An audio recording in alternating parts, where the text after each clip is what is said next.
Alright, check it out. This is my Egyptian spinach, also known as Molokhia, also known as Jute Mallow.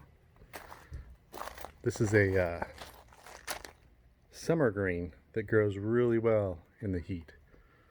So you can see it has a very upright growth habit. Step back here a little bit. I've got about 6 or 7 plants here, something like that. And they just kind of grow straight up. And this is their natural growth habit without any kind of pruning, because I haven't done much harvesting off of it.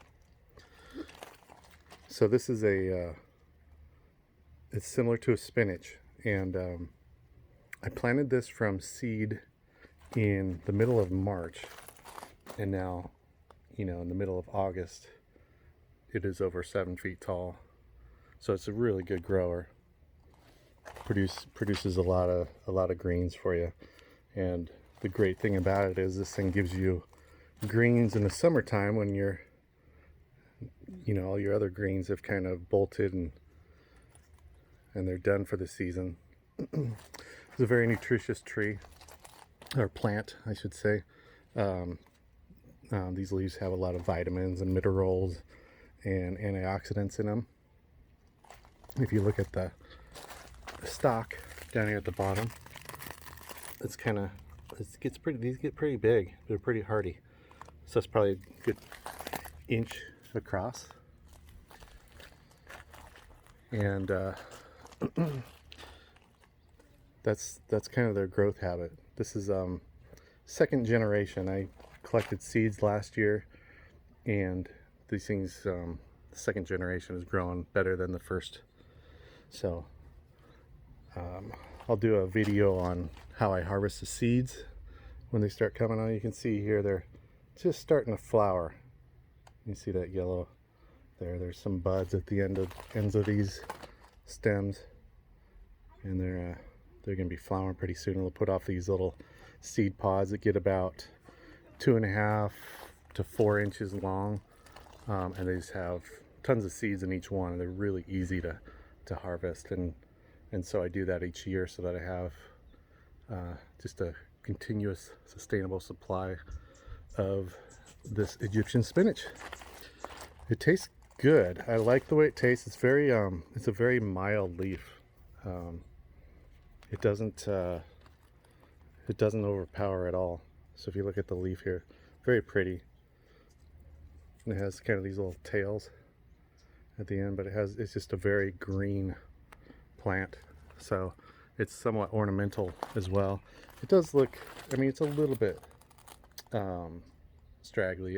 If you were to prune this a little bit as it's growing, it would maybe be a little bit more bushy, because you can see it sends off side shoots here that are good, 2.5, 3 feet long. And so there's a lot of production, a lot of nutrition to be had off this plant during the growing season. And they'll start dying back in October. They do not like the cold at all. So but they love the heat. So it's been over 110. It seems like it's been like 3 weeks of 110, and it has no problem with it. All my other plants are struggling. If you look right here, this is a star fruit that's probably gonna die from this heat stroke that we've had, but not this. This is doing great. So if you come out here and you harvest these, you can just take the leaves off, or the stem is also edible. And so a lot of times what I'll do is I'll just come out here and I'll break a piece off and I'll put it in my smoothie. The leaves, like I said, they're not very strong. They're a little bit, they give you that slimy feeling in your mouth. So if you were to come out here and harvest a whole bowl of these and then put salad dressing on it, it might have a texture that you're going to have to spend a little time getting used to, just because it has that slimy feel to it. A little bit slimy. It's not a lot slimy. So what I do is I'll come out here and I'll harvest a handful of these for their nutritional value. And so if I have a salad that I bought from the store, you know, has iceberg lettuce. A lot of the stuff that you get at the store doesn't have a lot of nutrition on it. But if I come out here and I pull off some of these leaves and I mix it in with the salad, then now I've got some added nutrition. So it's just this is a keeper. This is a good one. This is a good starter plant. So if you're someone who is kind of a beginner and you want to give me you want something that, you know, in the summertime that you can put down, you know it's gonna grow up and you know it's gonna do well, this is a great one. Especially when summertime is just so hard to get any kind of greens out in the backyard. So I planted this. I haven't harvested much off of it because I actually planted this. This is my go-to plant for microclimate building. So I have this planted here, and it's on the south side of a tree.